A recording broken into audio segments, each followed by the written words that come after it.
Hi, welcome to this edition of Reload. Let's step back in time, say about 125 years. Bird hunters were still using double-barrel shotguns. Fluid steel was replacing Damascus steel. Hunters wanted more than just two shots. As my dad would say, why carry two barrels when you can carry one? Pump shotguns were starting to make inroads into the market, but of course, inventors wanted and hunters wanted something more. So John Browning in 1900 starts thinking about, okay, what can I do? 1900, he patents what has become, opinions vary, one of the best shotguns ever produced. That was the Browning A5. This particular version here is the ultra lightweight, has an aluminum receiver. One thing he did is he patented something as simple as the charging handle, which as we go on, you'll see how important that was. Over 3 million of these guns were produced, and production stopped in 1998. Winchester, who had an opportunity to purchase from Browning the rights to the gun, refused, so they're stuck.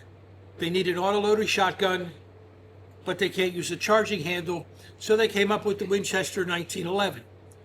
How did you charge the gun? Being recoil operated like the Browning, you put an Erling on the barrel, you put it on your hip, and that's how you charge the gun. We have to think back in 1911, shells were paper. They would swell. Guys would put the gun on the ground, grab the knurling, pump the barrel. Wow, sometimes it would go off. So the 1911 became known as the Widowmaker. Produced about 83,000 of those before production stopped in 1925. Over in Sweden, Carl Axel Theodor Sjogren had a different idea for a semi-automatic shotgun, and that's what we're going to talk about today. This is the Sjogren patented automatic shotgun. He received patents in 1900, 1903, and 1905 for this gun. The gun was only produced 1 year, 1908 to 1909, with approximately 5,000 made. Production originally did start to Sweden, and then it was transferred over to Denmark. This gun was produced in Denmark at the Handgun Works in Copenhagen. A rather unique gun. If you look at it, it's a beautiful piece of work. Your magazine tube, which holds 5 2.5-inch rounds, they actually form the wood around that magazine tube. Straight buttstock. The interesting thing is how the gun charges and how it works. We can't use the charging handle, so we pull the entire breech block back. The shell feeds up from the magazine, it goes forward. Pull the trigger, there's a delay as the firing pin recocks, Can I go ahead and close it? brings it back, and we're ready to go again. Super unique system. Like I say, 5,000 of these were made. This is the only one I've ever seen. When you think about it, 5,000 in the world.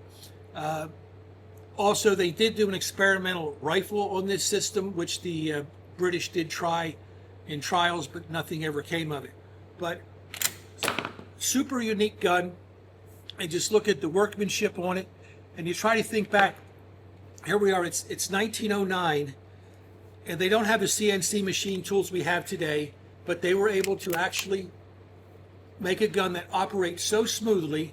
It uses an inertia system, which, if you look at, there we are with the breech bolt back. Just a super cool gun. Like I say, they only made 5,000 of them. We're fortunate enough to have one here in the shop. Now, let's jump forward into the 1990s. And we have an Italian company called Benelli. That same inertia system, or similar to it, that Sjogren used in 1909 forms the basis of one of today's finest autoloaders, the Benelli series.